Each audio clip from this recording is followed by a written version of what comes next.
casharka 21 qeybta naxwaha luuqada ingiriiska la soco casharada. On dul saaran. On dul saaran. The cat bisada. The cat bisada. The cat is on the table. Bisada waxay dul saaran tahay miiska. The cat bisada is on waxay dul saaran tahay the table miiska.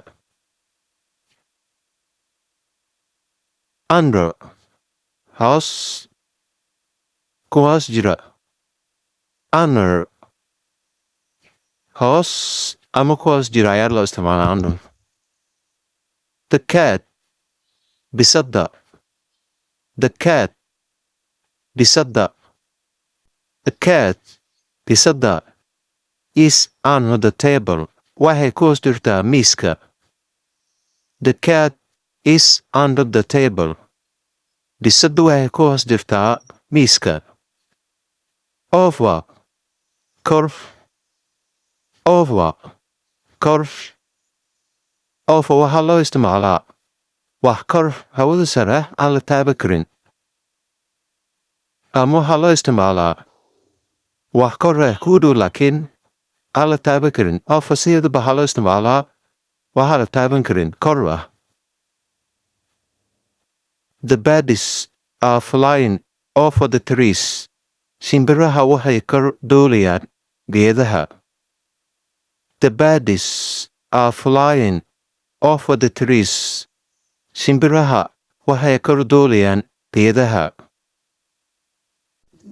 The birds shimbiraha are flying over waxay kor duulayaan the trees geedaha. Beside dinner. Beside dinner.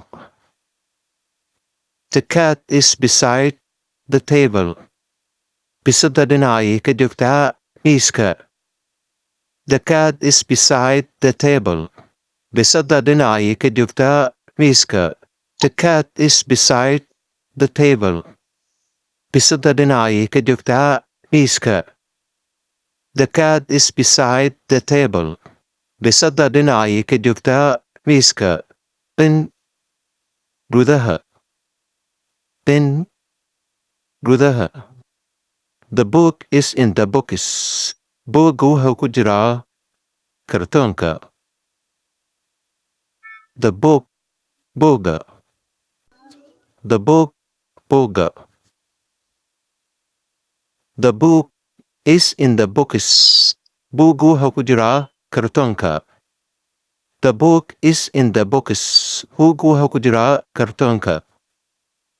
Behind ka dambeeyo.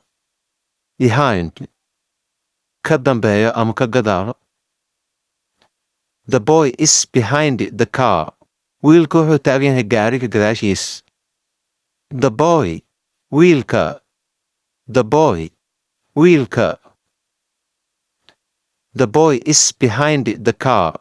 Wiilka wuxuu taagan yahay gaariga gadaashiis. In front ka hor. Hortaagan.